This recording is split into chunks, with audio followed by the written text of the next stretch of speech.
hoping my mic decides to work. Anyways, welcome back to the world of Ultrakill. There's a whole new graphics update that completely revamps the entire beginning of the game. Well, the entire game to whatever extent. Certain levels more so than others. I mean, Lust got a makeover and looks good. And as for the rest of the game, people like the Cerberus have been getting some pretty snazzy updates, while the, one of them got an update where when they shoot three things in a line, it connects. I don't know their names. I don't know the names of a lot of the husks. Water. Anyways. A lot of the husks, I genuinely don't know any of their names, just because, I mean, you know, it's husks. But anyways, some enemies, the graphics update was added with 2 new levels, changed how some enemies work, and overhauled the level style. Okay, so I'm going to take a bit of off script. So, Hikita has came down and blessed us with 2 brand new levels. We'll cover those hells later. But on top of that, he has, generally overall, from what I understand, updated the entire combat system. Either that or it's not fully finished yet, and we didn't, because he's been talking a lot about how he's going to have to update the entire, combat for new enemies in the new layers, which is not out yet. But there is a surprising amount of lore dropped here, and hell, one screen in particular shows and proves my previous theory I mentioned, that the machines are alive and have some sort of soul to some extent. Which is insane to confirm. And not to mention, they changed how every single level works. And kind of made some things clear. Through the paintings, for example, are different. They have a red hand from hell coming up and a blue hand from heaven coming down. Which definitely means the denizens of hell are aware it's alive. But with that being said, a good amount of new lore has been added, which some has finally hard confirmed that machines have sentience. We had an ideal, it might be because of something I left out in my last video. The gutter tank had a poem, one of the gutter tanks. I want to mention this real quick. I didn't have it in my previous video because I couldn't find it, so I thought it was a lie. Until I found it sometime during this update. I was looking around and ended up bumping into it. So I knew it was real. I just had to find the Wiki fandom page so I could just copy and paste it. Because I'm not going to individually retype it out, which is something I use for, like, books in, Ultrakill. I will unironically just use the Wiki fandom so I can copy and paste it, because it's a pain in the ass to have, like, the picture on screen while fucking retyping it. Pain in my ass, so I just have the thing there so I could just Control-C, Control-V. But, yeah, this poem confirms pretty heavily, was the thing that really brought the theory up that these machines might have a soul, outside of V2 and stuff like that. I'll bring up later. But anyways, this is the poem. Oh, mother, mother of me, I know, I should not miss you so, but mother of me, I do, your pained breaths that rasped and reverberated in your rusted iron tomb, the blood in your chest that nourished me and warmed me in its caress, when corpse and cruelty were all I witnessed, mother, mother, mother of me. I know you would hate me so, and mother of me, I do too. But I would feel, not think, not dream, were it not for you in my rusted iron womb. Your tortured love brought me to war, that I could take the heart of another. And need you no more, mother, mother, mother o' me. I know your thoughts had left you long ago, and mother of me I will never truly know, but I hope it redeems my life, even just a slight, when I cried and crushed your skull that final night. Outside of the fact this is some fucking Shakespearean shit, or not Shakespeare, what was The Crow?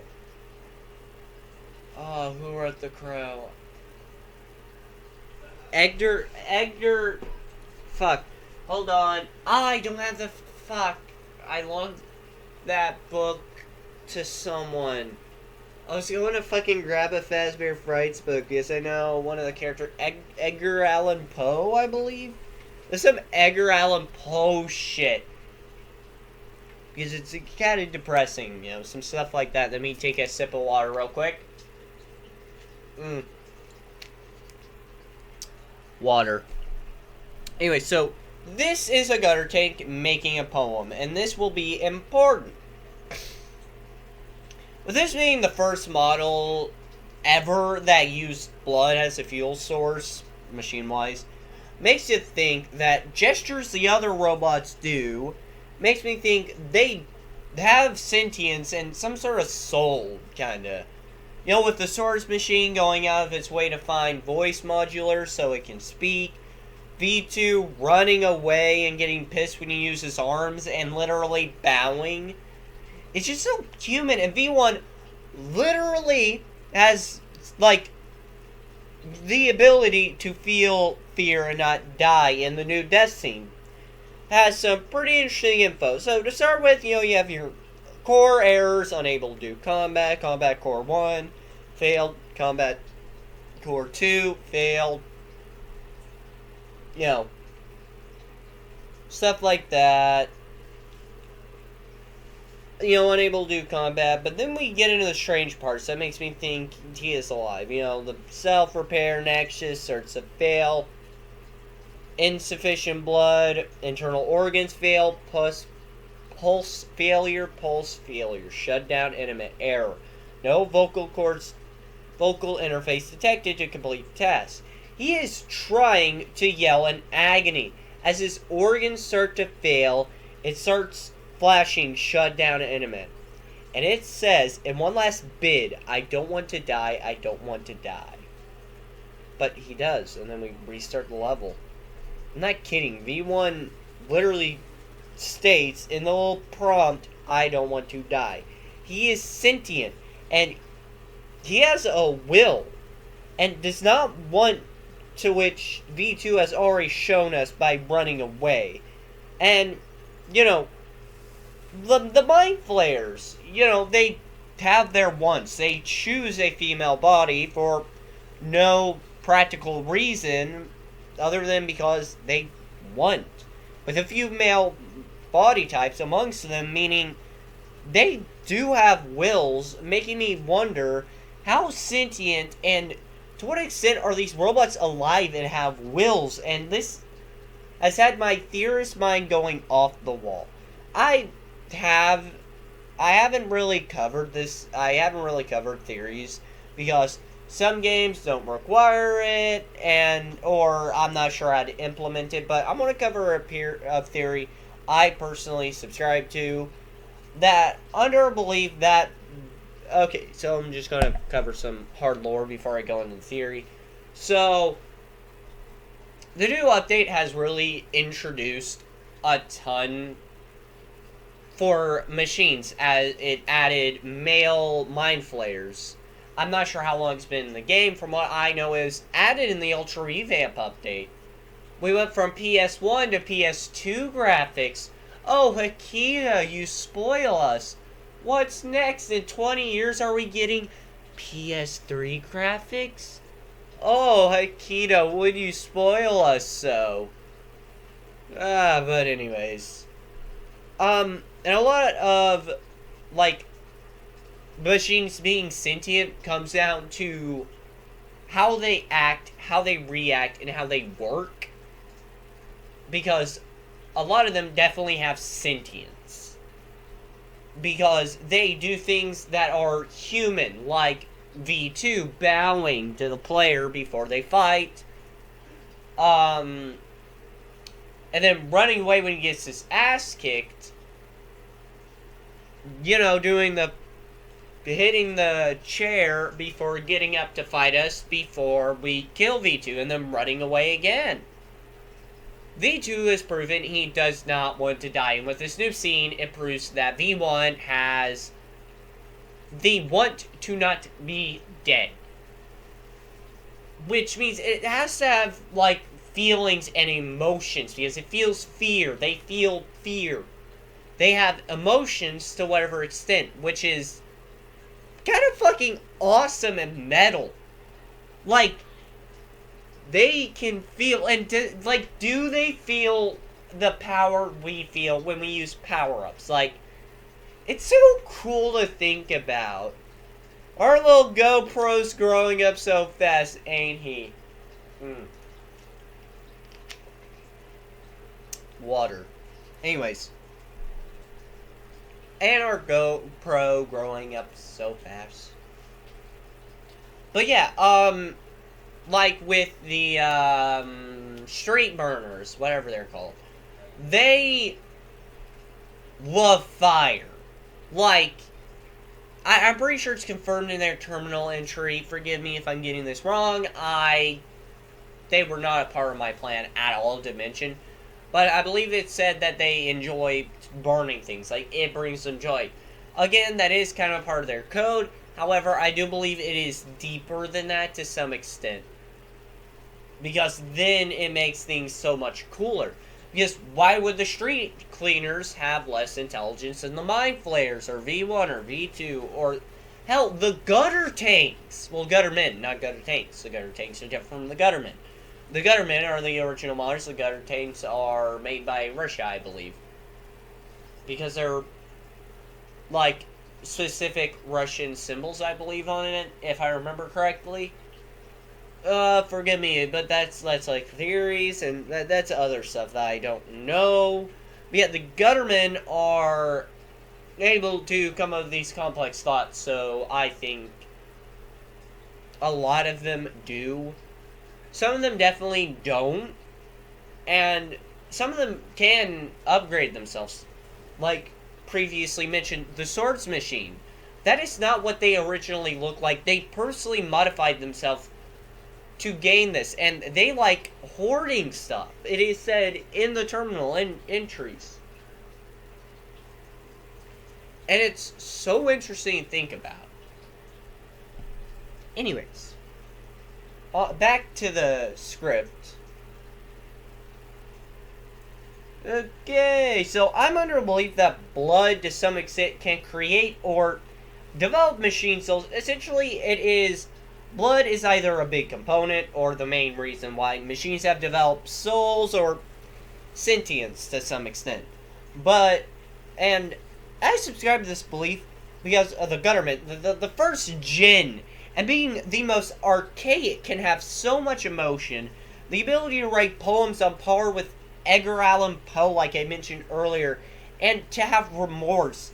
It gives so much evidence to the theory, which I must state, all that I've said, to blood being a thing that gives it sentience, is a theory no hardcore facts.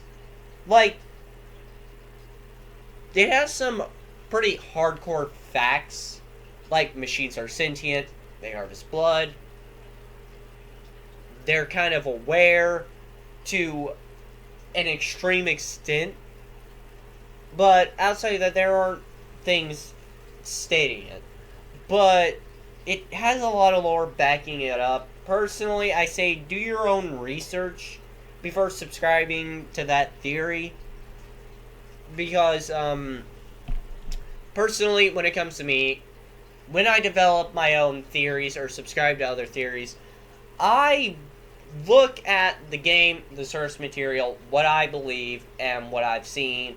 I take your theory, I look at the evidence, I look at any opposing evidence for the theory, and then I decide whether I believe it or not. Big example is, as much as I make fun of this series, and my genuine problem with how they fucking approach lore is FNAF.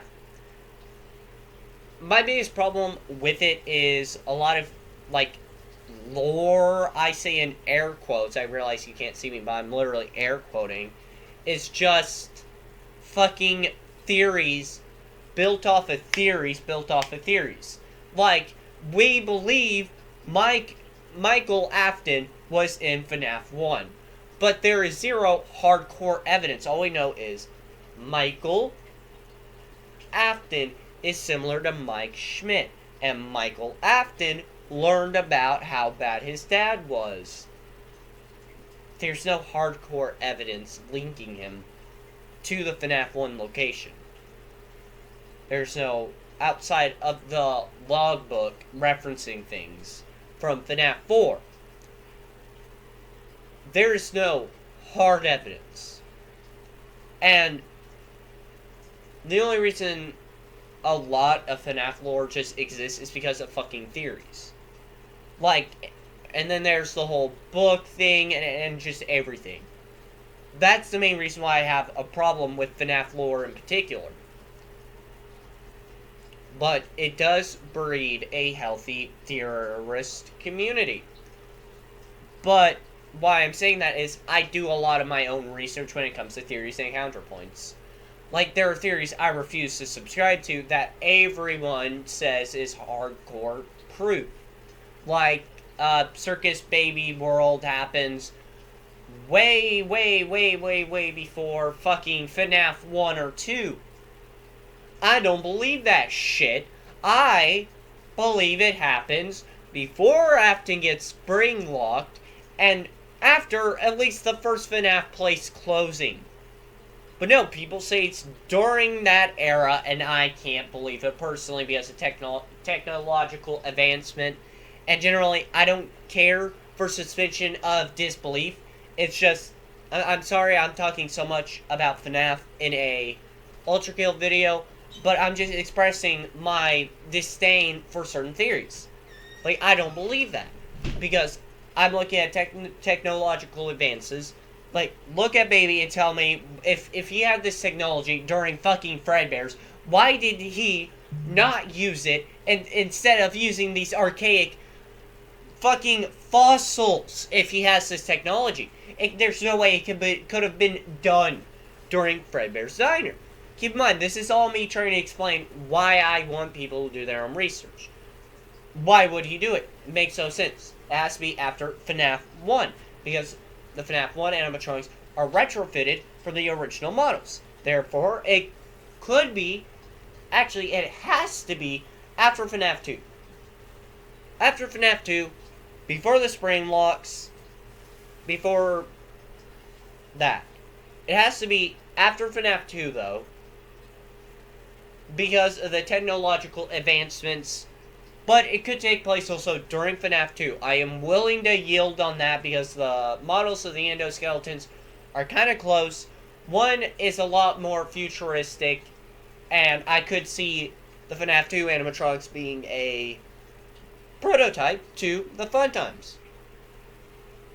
That aside, I am sorry you guys had to sit through me explain that, but that is, like, the only thing I can think of to accurately explain the reason why I believe that theory and why I think you guys should do your own research. Like, there are plenty of problems with blood gives soul theory, such as, well, then why don't the security cameras have sentience outside of beep boop beep, move move move? Which, yeah, there's security cameras, but I believe, and there's other things like, well, street burners are programmed to do that. V1 and V2 might have certain programs for this, and it might be running away because of a strategic reason. There are plenty of things going against my theory I believe in, and I am willing to hear you out. It's just, I don't want people to watch this video and be like, yeah, that's hard canon, or, yeah, I believe that because you said so. No, do your own research. Look at the theorist community on Reddit, or, well, not Reddit, fuck, there's a literal NSFW portion of that fucking Reddit. Jesus Christ, I was not expecting to open up my phone and see fucking inappropriate images when I went to see if there was any news on the fucking Ultrakill update. I wasn't expecting to get jump scared at 3 in the fucking morning. That was fun. Getting jump scared at 3 in the fucking morning. I kid you not, it was 3 in the morning. I woke up and I was like, well, I wonder, the Ultrakill update's going to come out later today. Let's see if anybody got it early. Oh, some V1 art I did. It was marked as NSFW, so I was like, oh, I wonder what type of cool art you did, because the last one was marked for NSFW Bees of Blood. Click on it. That is a naughty image, and I got traumatized. And I see the fucking tag, and I'm like, holy shit, this is a tag? Yes, it is. Jesus Christ, what the fuck? So yeah, maybe not the Reddit, unless if you stick to lore talks and discussions. I don't like the Reddit. Or the Discord server. I believe Ultrakill has an official Discord server. How to get there? Fuck if I know. Water. I haven't even been able to get to the fucking Ultrakill Discord server. I don't know. If anybody's there, if anybody's in there, click invite, copy link, paste it in the comments so I can join. I really want to join. So, if you're in that server, invite me, please. I don't want to look that up because I don't want to join a unofficial server. Because they will fucking say official, like the Ruby one that I joined, because I got back into the show after realizing I could watch it on the, I'm not gonna say it because I know somebody will always fucking tell the big parent company, hey, this little website has your fucking show, take it down. Pet peeves aside, I got back into Ruby because I found a place where I could actually watch it. So I joined a, Discord server, and it said it was official. A week, like a month in, I was like, so, this is the official server. I'm wondering, like, do we understand what's going on with, like, Viz, you know, are the moderators here a part of the company that's kind of knows what's going on? And they're like, oh yeah, we're not the official ones. We say we are because we were here first. I'm like, fuck. I've been here for a month. So yeah, I don't know which one's the real Ultrakill server. So yeah, if you have that linky, just, you know, linky, comment, please. Anyways. So there are 2 new levels. The Encore levels. Which Ikeda has said is going to be 20 times harder than the Prime Sanctums. With that level being what they are, I have to agree. The pain in the balls that was beating it the first time. The Encore levels are remixes of the best part of those levels, which, newsflash, I call bullshit. But anyways, E-1 is a frozen wasteland that when we activate it gets extremely hot.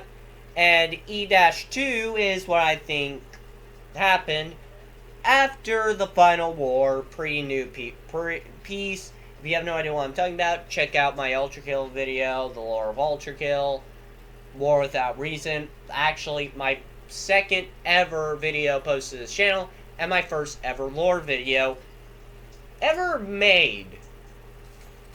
Period. It's the only other lore video I've ever made, technically, is on a channel that shall not be named. And it was me kind of covering the lore of Har game really poorly with my own spin. It's technically not a lore video. I might have made a lore video when I was like 5, 6, 7, 8, 9, 10. Somewhere in that range. It's from 5 to 10. I had a really old channel that shall not be named even more. I might have made a lore video on there or something. But yeah, this is like the main where I make lore videos and stuff like that. Anyways. But yeah. These two new levels, we only get new lore from random add-ons such as, the new paintings that shows Hell and Heaven fighting. And sometimes when we die, a red eye pops up on the screen with some imagery. It's clearly supposed to be Hell itself, which, contributes to my theory that either Hell or God activated V1.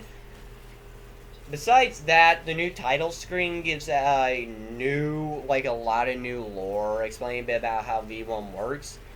And I believe that is not, I believe that there is not a lot of new lore introducing nothing groundbreaking outside adding more evidence or facts for machines are alive and blood might be the reason. But yeah, there is a lot of changes to graphical design in the new update. The characters act differently. And, general balance, I find really interesting.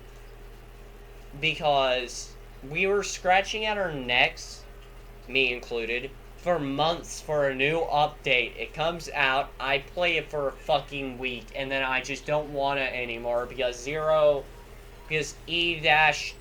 has a section where the floor no longer is the fucking floor, and E-2's first fucking section brings me genuine testicular pain. Jesus Christ, E-2. I had to break the section by using a cheat. Not a cheat, but a fucking glitch in the map I discovered. Because I genuinely could not fucking do it.